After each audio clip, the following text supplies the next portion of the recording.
উগ্র মোদির মতো। কি মোদি কি উগ্র না কমল? বলেন বলেন, হাসিনা উগ্র না কমল?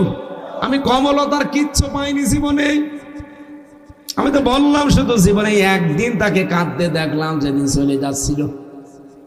এর আগে যত কান্নাকাটি করেছে কোনোদিন তার চোখে আমি পানি দেখিনি। কেঁদেছে সব ভুয়া কাদা, খালি চোখে রুমাল দিয়া টিস্যু দিয়া ভাবে মুছেছে, কোনো পানি ছিল না। কি বেশি বললাম? আপনি দেখেননি বাস্তবতা?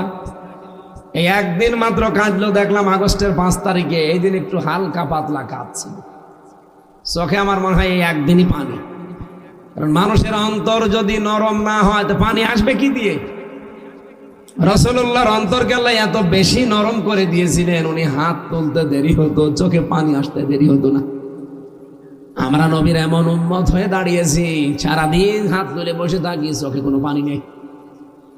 এই জন্য অন্তর নরম হওয়া, কমল হওয়া। এই যে রউফুর রহিম, এই রউফ শব্দের শাব্দিক অর্থ কমল। রব্বুল আলামিন আপনাকে বিশেষ দয়াটা দিয়েছেন। এই জন্য আপনি মানুষ যখন আসবে মানুষের সাথে ভালো ব্যবহার করবেন। লাং ফাদ্দু মিন হাওলিকা ফাফু আনহুম ওয়াস্তাগফির লাহুম।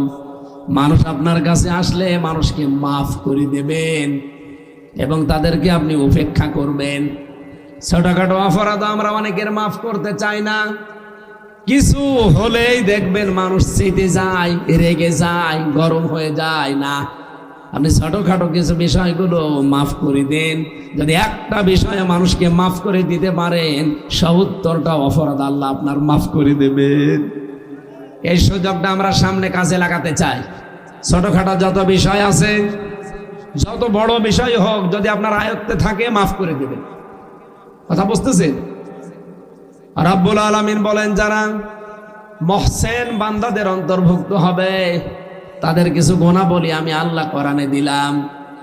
আল্লাযীনা ইউনফিকুনা ফিস সাররাই ওয়াদ দাররাই ওয়াল কাযিমিনাল গায়যা ওয়াল আফিনা আনিন নাস আল্লাহু ইউহিব্বুল মুহসিনিন। বলেন আল্লাহু আকবার।